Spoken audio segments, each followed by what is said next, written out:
we're moving on to the creative panel. So let's just open up the creative panel.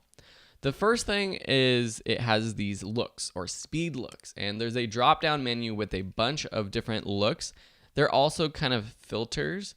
So they're similar to LUTs, except the LUTs match with a camera and with how you're shooting. So if you're shooting with the Phantom or the RE, any RE camera, or the Alexa or the Amira, that's why they have these specific looks here.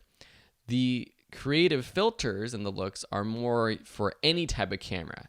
We can preview what they look like by clicking these arrows over here on the right side or the left side to scroll through these different filters. And if we find one we like, say we want, let's just go with this clean Kodak HDR look, we can click it and it applies to this video clip. Let me just undo that and uncheck the basic correction so that we can see really how it looks. So it's in the space look.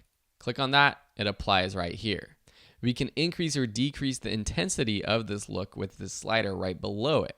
Think of these looks as filters. If you use Instagram, it's very similar to what an Instagram filter is like.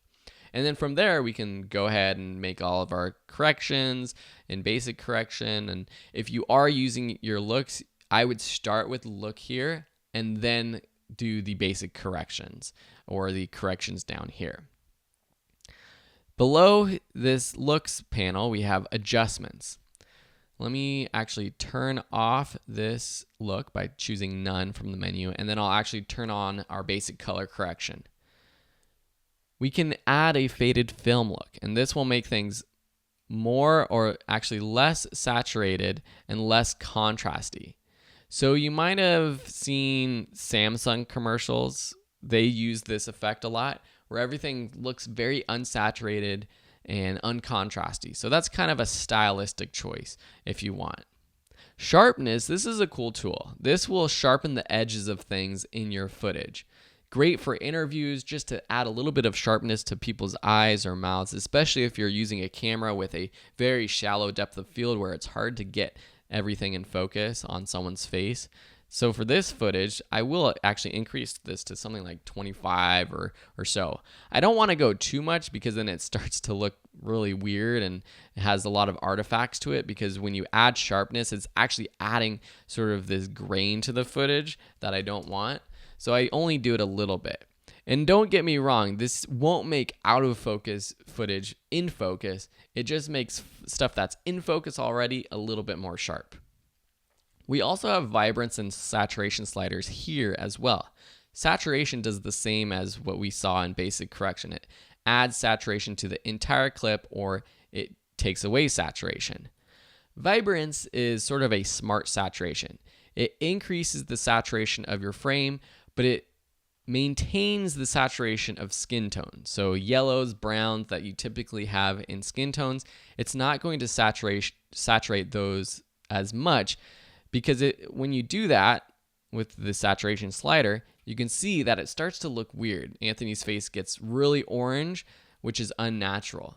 But if we use just the vibrance slider, it increases the saturation of, say, his shirt, this yellow in the background, but it maintains his skin tone. So that's a smart way to add more saturation. Lastly, we have shadow tint and highlight tint. The shadow tint affects the hue or the color of the frame, or what's in the frame that's in the shadows, the darks. So say I want to make the dark colors more blue, I can click in this middle and drag down to the blues. See how it makes them more blue? If I go way too far, it starts to affect everything, but just a little bit might be kind of cool. And then the highlights will affect the highlights. So if I want to make the highlights more warm, see how the color, the blind or the curtains behind them become more yellow? That's making it more warm. That's affecting just the highlights. And then the tint balance is the balance between which one is more powerful, the shadow tint or the highlight tint. So this is a cool way to get more of a fun look or creative style. If you're doing music videos, something more experimental, this is a cool thing to use. And there are other similar things that we're going to be learning how to affect just particular parts of the film down below in these next panels.